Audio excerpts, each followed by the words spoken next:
صفحہ نمبر 57، آیت نمبر ہے 20۔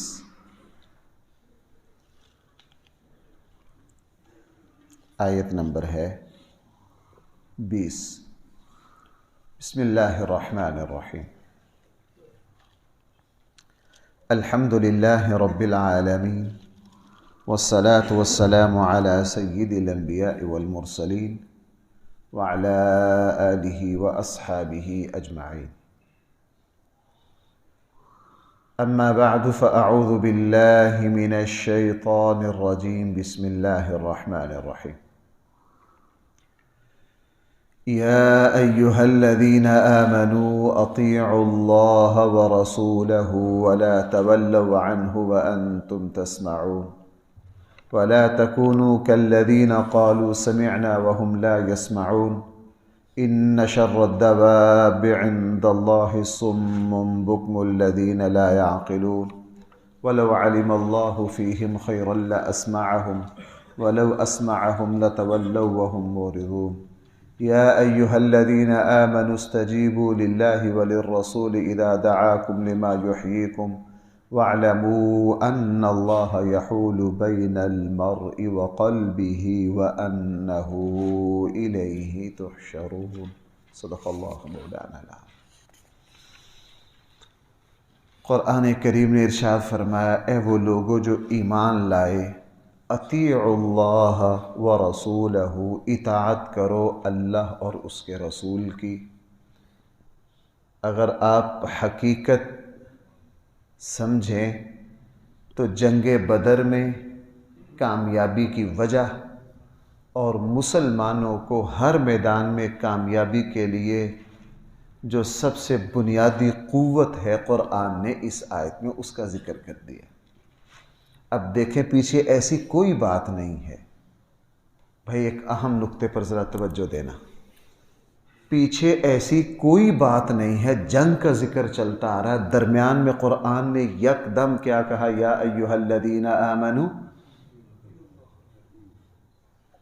اچھا، وہ جو مشہور آیت ہے جس کو آج کل بہت ربیع الاول میں ہمارے اس پر لکھا جاتا ہے، قرآن کی مشہور ترین آیت ہے، لَقَدْ كَانَ لَكُمْ فِي رَسُولِ اللَّهِ أُسْوَةٌ حَسَنَةٌ لِمَنْ كَانَ يَرْجُو اللَّهَ وَالْيَوْمَ الْآخِرَ وَذَكَرَ اللَّهَ كَثِيرًا۔ کیوں جی مشہور ترین آیت ہے کہ نہیں؟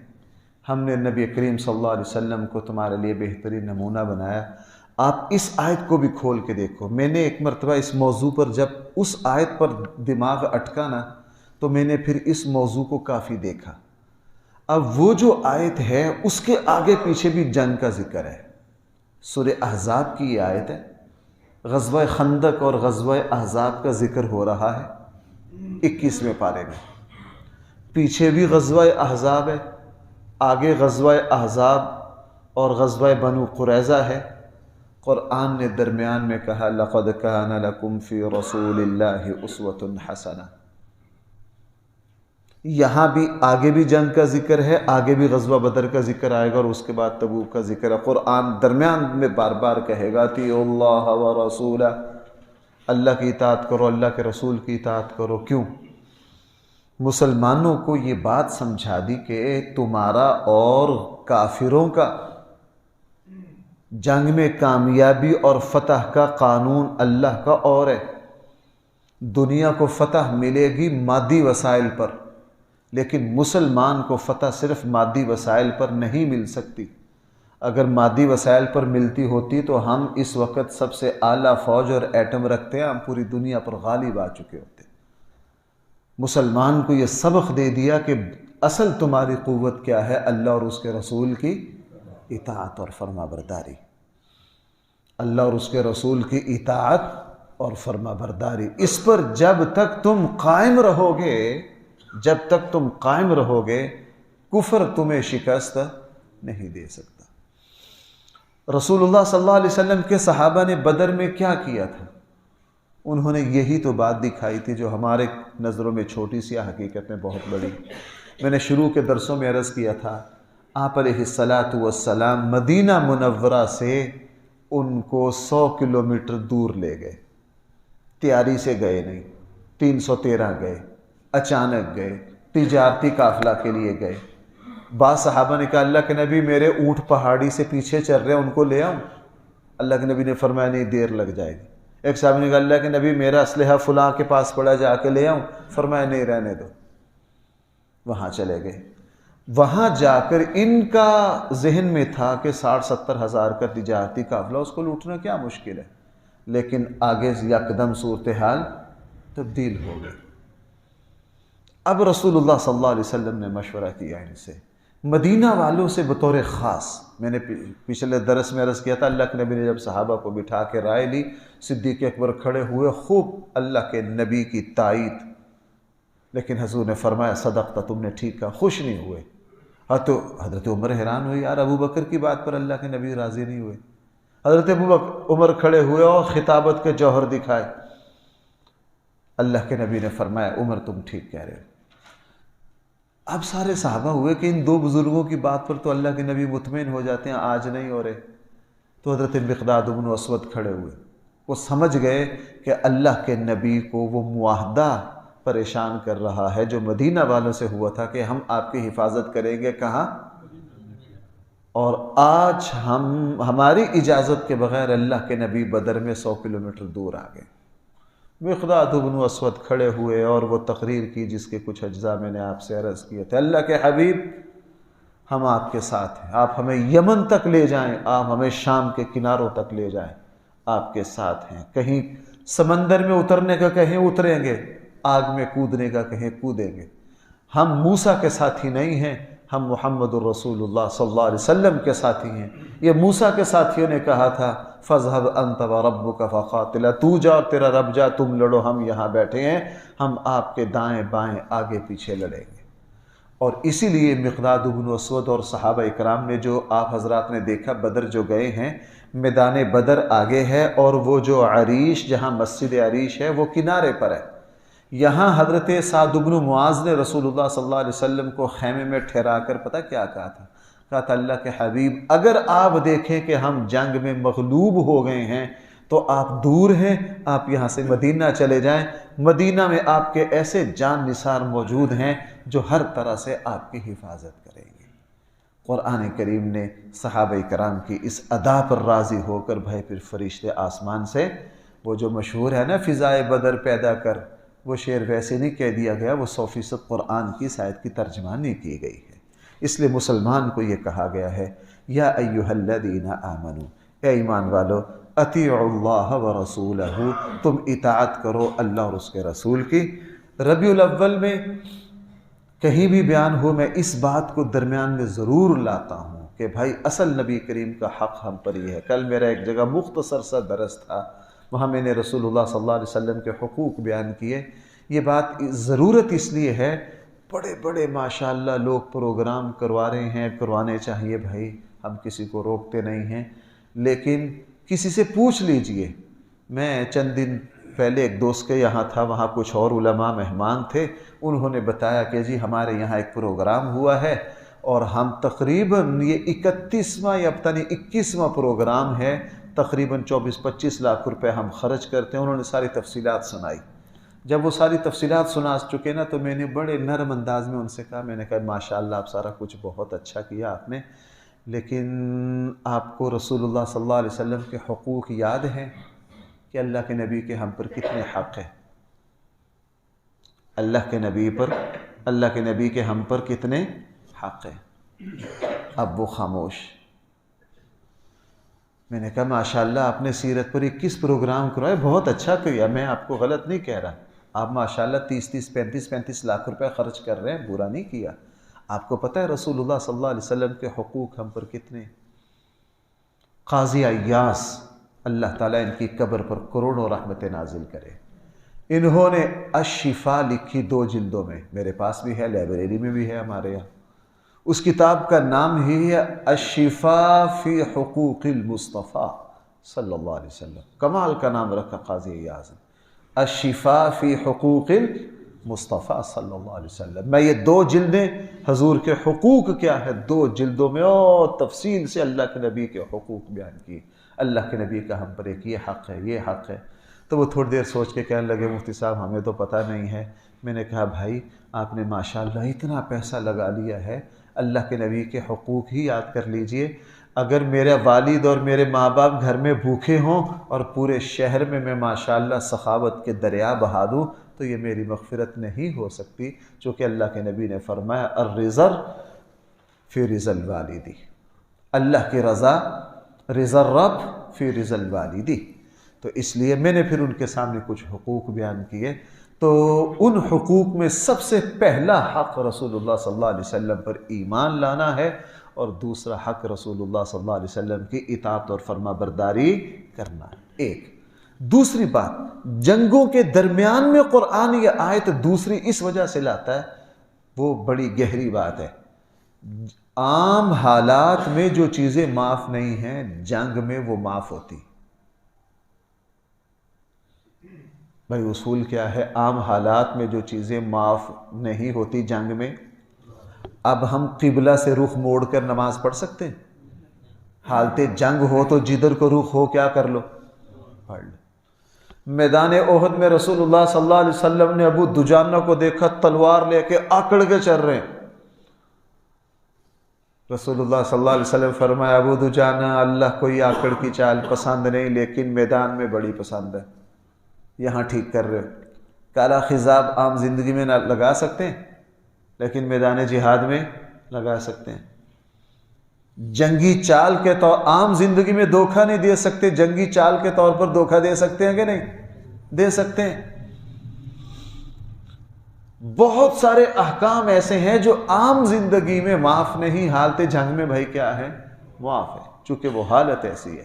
قرآن کریم مسلمانوں کو بتاتا ہے او ایمان والو ذرا ہوش کرو، تمہیں نماز میں قبلہ کی طرف منہ نہ کر سکو وہ بھی معاف، وضو نہ کر سکو وہ بھی معاف جنگ میں۔ اور جنگ میں اگر تمہیں ایک اکٹھی نماز نصیب نہ ہو تو نماز خوف ٹکڑوں میں پڑھ لو، تمہیں اللہ تعالیٰ وہ بھی قبول کر لیں گے۔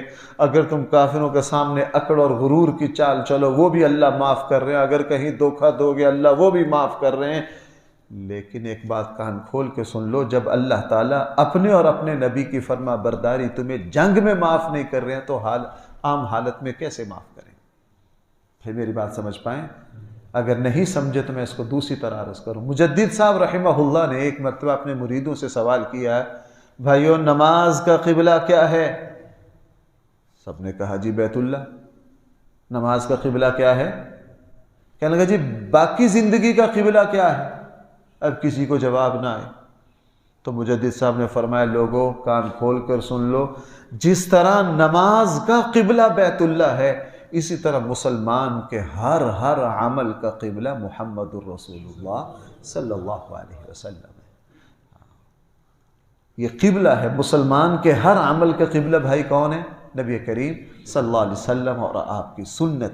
اس سیاق و سباق میں قرآن یہ بات لایا ہے یا ایہا الذین آمنوا، اے وہ لوگو جو ایمان لائے ہو، اطیعوا اللہ ورسولہ، تم اللہ کی اطاعت کرو اور اللہ کے رسول کی اطاعت کرو۔ ولا تولوا عنہ وانتم تسمعون، اللہ کے رسول کی اطاعت سے کبھی بھی منہ نہ پھیرو حالانکہ تم سن رہے ہو۔ ولا تکونوا، اے ایمان والو تم ان منافقوں کی طرح نہ ہو جاؤ، اے ایمان والو تم ان کافروں کی طرح نہ ہو جاؤ۔ ولا تکونوا، اے ایمان والو تم ان بے ضمیر لوگوں کی طرح نہ ہو جاؤ۔ قالوا سمعنا، جنہوں نے یہ کہا ہم اللہ اور اس کے رسول کی بات سن رہے ہیں، وہم لا يسمعون، حالانکہ وہ سن نہیں رہے تھے۔ اس سے کیا مراد ہے؟ کانوں سے سننا مراد نہیں ہے۔ دیکھو بھائیو کانوں سے تو کافر بھی سنتے ہیں، کافروں سے مجھے چند دن پہلے ایک دوست بتا رہے تھے وہ کسی ملک میں ہوتے ہیں، کہنے لگے وہاں دنیا کی جو 8-9 بڑی یونیورسٹیاں ہیں ایک وہاں ہیں، کہنے لگے کہ وہاں جو اسلامیات کے پروفیسر ہیں وہ یہودی ہیں، 41 سال سے دینی علوم پر بڑی مہارت ہے۔ اب اس نے سارا کچھ قرآن و سنت کو پڑھا سنا لیکن اس کو دل میں جگہ نہیں دی، دل میں جگہ۔ وہی حال آج ہمارے ہاں بڑے بڑے اسکالر ہیں ماشاءاللہ، سارا کچھ بڑا آتا ہے، سارا کچھ بہت آتا ہے، اور ہم سب کو بہت آتا ہے۔ ہم میں سے کون ہے جس کو دینی باتوں کا پتہ نہ ہو؟ معلومات کافی نہیں ہے بھائیو، معلومات کافی نہیں ہے. اس لیے قرآن کہہ رہا ہے تم ان کافروں کی طرح نہ ہو جاؤ، منافقوں کی طرح نہ ہو جائے. قالوا سمعنا، جنہوں نے ہر بات حضور سے سنی، وہم لا یسمعون، حالانکہ وہ سن نہیں رہے تھے، یعنی انہوں نے ان پر عمل نہیں کیا. ان شر الدواب عند اللہ، یقیناً زمین پر چلنے والی مخلوق میں سب سے بدترین اللہ کے نزدیک الصم البکم، وہ گونگے بہرے ہیں، الذین لا یعقلون، جو کوئی بات سمجھتے ہی نہیں، جو کوئی بات سمجھتے ہی نہیں ہیں. میں نے یہ بات کئی مرتبہ آپ کی خدمت میں بیان کی ہے. جمعے میں جو احباب آتے ہیں، چونکہ موقع نہیں ہوتا، بہت سے احباب بعض مرتبہ غلط فہمی کا شکار ہو جاتے ہیں. درس میں قرآن کریم سامنے ہوتا ہے، غلطی نہیں ہوتی. قرآن نے کہا جو اللہ اس کے رسول کی بات کو سمجھ کر عمل میں نہیں لاتے وہ گونگے بہرے ہیں، لا یعقلون، وہ عقل مند نہیں ہیں. قرآن کی زبان میں عقل مند سب سے بڑا وہ ہے جو اللہ اور اس کے رسول کو جانے اور اللہ اور اس کے رسول کی اطاعت اور فرما برداری کی. اس لیے فرمایا شر الدواب، زمین پر چلنے والی مخلوق میں سب سے بدترین اللہ کے نزدیک وہ گونگے بہرے ہیں جو کچھ بھی سمجھتے نہیں. وَلَوْ عَالِمًا، اگر اللہ جان لیتے ان میں کوئی خیر، لَأَسْمَعَهُمْ، تو اللہ ان کو ضرور سنا دیتے. اللہ نے ان میں کسی طرح کی خیر محسوس نہیں کی، اس لیے اللہ نے ان کو سمجھنے کی صلاحیت بھی نہیں دی. وہ خیر کیا ہے؟ یہاں خیر سے مراد کیا ہے؟ خیر سے مراد سچی طلب ہے. بھائی خیر سے مراد کیا ہے؟ سچی طلب ہے. جو مسلمان سچی طلب سے دین کی کسی بات کی سچی طلب پیدا کر کے اٹھے گا، اللہ موت سے پہلے ضرور اس کو سچائی تک پہنچائے. رسول اکرم صلی اللہ علیہ وسلم کی زندگی میں ایسے ایک نہیں، دو نہیں، کئی واقعات ہیں، کئی واقعات ہیں، کئی واقعات ہیں کہ ایک شخص سچائی کی تلاش میں نکلے، اللہ نے ان کو، ایک صحابی تھے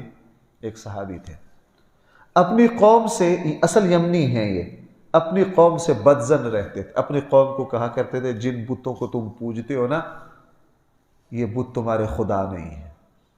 تنہائی میں کہتے تھے وہ زمین و آسمان کو پیدا کرنے والے، یہ تو خدا نہیں ہیں، لیکن تیرا مجھے پتہ نہیں ہے، تجھ تک آؤں کیسے؟ تیرا مجھے پتہ، چونکہ 500 پونے 600 سال ہو رہے تھے، اب کوئی نبی یہاں تھا نہیں. لوگوں کو کہتے یہ بت 2 نمبر ہیں، یہ خدا نہیں ہے. تنہائی میں کہتے ہو زمین و آسمان کو پیدا کرنے والی ذات، میں تجھ تک پہنچوں کیسے؟ مجھے تیرا پتہ نہیں ہے. تجارت کے لیے سفر کر رہے ہیں، یمن سے سفر شروع کیا، بحری سفر، شام جانا تھا. رستے میں آ گیا طوفان. بھائی رستے میں کیا آ گیا؟ طوفان. جانا تھا شام، وہ بادبانی کشتیاں تھیں، دھکے ہوا دھکیلتے دھکیلتے جدہ بندرگاہ پر ان کا جہاز لے آئی، جو تباہ شدہ جہاز تھا. یہ جدہ پہنچ گئے. بڑے دکھی ہوئے کہ سامان سارا تجارت کا وہ غرق ہو گیا.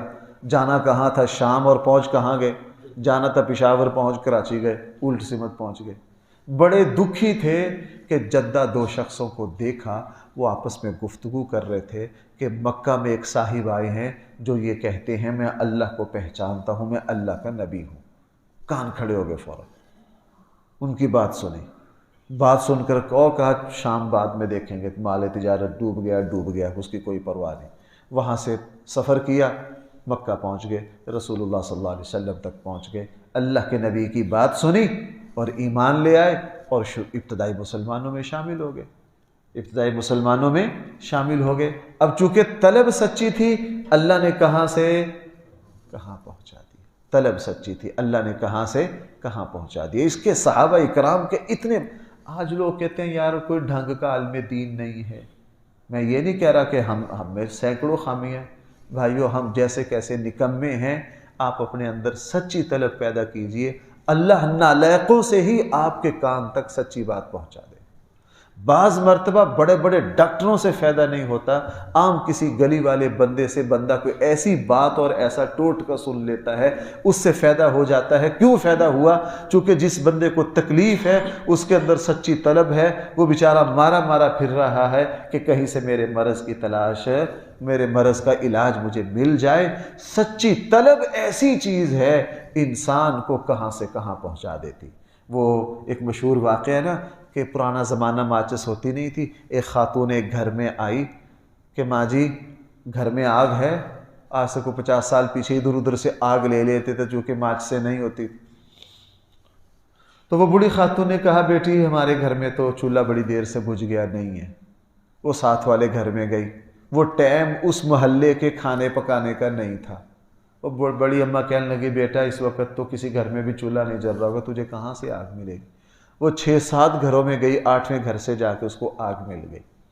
جب وہ آگ لے کر واپس آئی تو وہ بڑی اماں نے دیکھ لیا، کہنے لگا بیٹی مل گئی آگ؟ کہنے لگا جی اماں جی وہ فلاں گھر سے مل گئی ہے۔ تو کہنے لگے بچی آگ وہاں بھی نہیں تھی، تیرے اندر طلب سچی تھی اس لیے اللہ نے تجھے آگ تک پہنچا دیا۔ ہم نے خود یہ دیکھا ہے جی، میں بعض دفعہ دل و دماغ پر کوئی موضوع آتا ہے، دل و دماغ پر کوئی لفظ نہیں ہوتا، کتابیں کھنگالتے ہیں، دیکھتے دیکھتے اللہ جل جلالہ ایسی جگہ سے مطلوبہ علم کے نکات دے دیتے ہیں کہ تصور بھی نہیں ہوتا کہ اس موضوع کے متعلقہ یہاں بھی کوئی بات ہو سکتی ہے۔ اس لیے میں آپ سے ایک سچی بات عرض کروں، موت تک سچے طالب بنیے، موت تک کیا رکھیے؟ سچے طالب۔ اگر آپ میں یہ پیاس لگ جائے نا کہ مجھے قرآن کریم پر مہارت حاصل کرنی ہے، انشاءاللہ اللہ مہارت پیدا کر دے گا۔ آپ کو دین کے کسی موضوع میں سچی طلب پیدا ہو جائے، ہاں کہ مجھے رسول اللہ صلی اللہ علیہ وسلم کے سیرت طیبہ پر مجھے آپ اپنے اندر سچی طلب پیدا کرے، آپ سیرت کے ایسے ایسے گوشوں تک، چلو میں اپنا ہی ایک واقعہ سنا دوں، شاید میں اس جمعے میں بیان کروں۔ رسول اکرم صلی اللہ علیہ وسلم کی انا ہیں جنہوں نے اللہ کے نبی کو پالا ہے، حضرت ام ایمن۔ بھائی کون حضرت؟ مجھے بڑے عرصے سے ان پر تحقیق کو جی چاہتا تھا، ان پر تحقیق کو جی چاہتا تھا۔ کیوں؟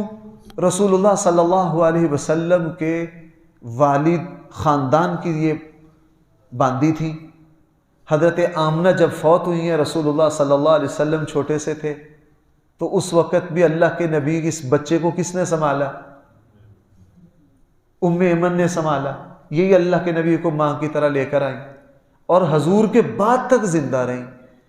میں سوچتا تھا ان کی اتنی لمبی عمر ہے، اس لیے رسول اللہ صلی اللہ علیہ وسلم اپنی زندگی میں اکثر کیا کرتے، کئی مرتبہ حضرت ابوبکر کہتے ابوبکر چلے ذرا ام ایمن کو مل کر آئے، میری ماں ہے میری۔ اللہ کے نبی ان کے دروازے پر بیٹھ جاتے اور بعض مرتبہ فرمایا کرتے ایک حسرت سے کہ میرے آبا و اجداد کی نشانیوں میں سے یہ ایک نشانی باقی ہے۔ کیا کہا کرتے؟ میرے آبا و اجداد کی نشانیوں میں سے مجھے اس کی تحقیق کی ضرورت تھی۔ میں کئی مرتبہ ابھی 3-4 دن سے مجھ پر خبر سوار ہوا کہ یار ان کو ذرا ان کے حالات تلاش کرو، کرتے کرتے کرتے کرتے کرتے رات ان کے حالات مجھے مل گئے۔ تو میں صبح جب یہ سوچ رہا تھا، میں نے کہا یار اتنے سالوں سے خیال آیا، کوشش نہیں کی، اب میں 3-4 دن میں نے اس موضوع پر لگائے تو اللہ جل جلالہ نے طلب پیدا ہوئی، اللہ نے اس تک کیا کر دیا؟ پہنچا دیا۔ یہ بھائی بڑی اہم بات ہے۔ مجھے اور آپ کو چاہیے اپنے اندر دین کے اعتبار سے سچی طلب پیدا کریں۔ اگر ہم میں طلب سچی ہوگی، اللہ کسی نالائق بندے سے بھی ہمیں دین کا فائدہ پہنچا دیں گے۔ اس لیے قرآن کریم نے اگلی بات ارشاد فرمائی، وَلَوْ عَلِمَ اللَّهُ فِيهِمْ، اگر اللہ تعالیٰ ان کافروں کے بارے میں خیراً سچی طلب کو جان لیتے، ان میں سچی طلب ہوتی، لَأَسْمَعَهُمْ، تو ان کو ضرور سچی بات سنوا دیتے۔ لیکن ان میں طلب نہیں تھی، پھر حال کیا ہوا؟ وَلَوْ أَسْمَعَهُمْ، اگر یہ سچی بات سن بھی لیں، لَتَوَلَّوْا وَهُمْ مُعْرِضُونَ، منہ پھیر کر بھاگ جاتے ہیں، چونکہ ان کے اندر سچی طلب نہیں ہے۔ اللہ تعالی ہم سب کو صحیح فہم عطا فرمائے۔ الحمدللہ رب العالمین، والصلاة والسلام علی سید الانبیاء والمرسلین وعلى آله وأصحابه أجمعين۔ ربنا آتنا في الدنيا حسنة وفي الآخرة حسنة وقنا عذاب